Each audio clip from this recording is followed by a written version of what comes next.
If people observe their own unconscious tendencies in other people, this is called a projection. Political agitation in all countries is full of such projections, just as much as the backyard gossip of little groups and individuals.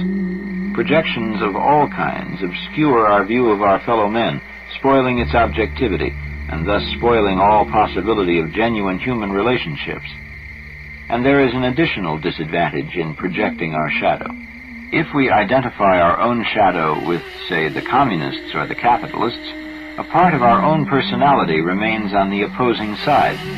The result is that we shall constantly, though involuntarily, do things behind our own backs that support this other side, and thus we shall unwittingly help our enemy. If, on the contrary, we realize the projection and can discuss matters without fear or hostility, dealing with the other person sensibly, then there is a chance of mutual understanding, or at least of a truce. Whether the shadow becomes our friend or enemy depends largely upon ourselves. The shadow is not necessarily always an opponent. In fact, he is exactly like any human being with whom one has to get along, sometimes by giving in, sometimes by resisting, sometimes by giving love, whatever the situation requires. The shadow becomes hostile only when he is ignored or misunderstood. Sometimes, though not often, an individual feels impelled to live out the worst side of his nature and to repress his better side. In such cases, the shadow appears as a positive figure in his dreams. But to a person who lives out his natural emotions and feelings, the shadow may appear as a cold and negative intellectual. It then personifies poisonous judgments and negative thoughts that have been held back. So whatever form it takes, the function of the shadow is to represent the opposite side of the ego and to embody just those qualities that one dislikes most in other people.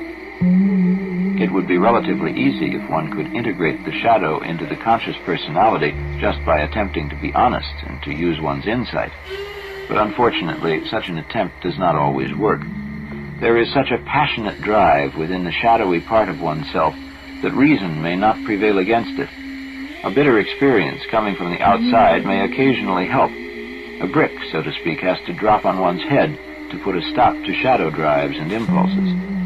At times, a heroic decision may serve to halt them, but such a superhuman effort is usually possible only if the great man within, the self, helps the individual to carry it through. The fact that the shadow contains the overwhelming power of irresistible impulse does not mean, however, that the drive should always be heroically repressed. Sometimes the shadow is powerful because the urge of the self is pointing in the same direction, and so one does not know whether it is the self or the shadow that is behind the inner pressure. In the unconscious, one is unfortunately in the same situation as in a moonlit landscape. All the contents are blurred and merge into one another, and one never knows exactly what or where anything is, or where one thing begins and ends. This is known as the contamination of unconscious contents. When Jung called one aspect of the unconscious personality the shadow, he was referring to a relatively well-defined factor. But sometimes everything that is unknown to the ego is mixed up with the shadow, including even the most valuable and highest forces.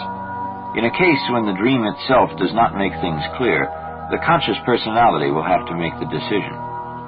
If the shadow figure contains valuable, vital forces, they ought to be assimilated into actual experience and not repressed.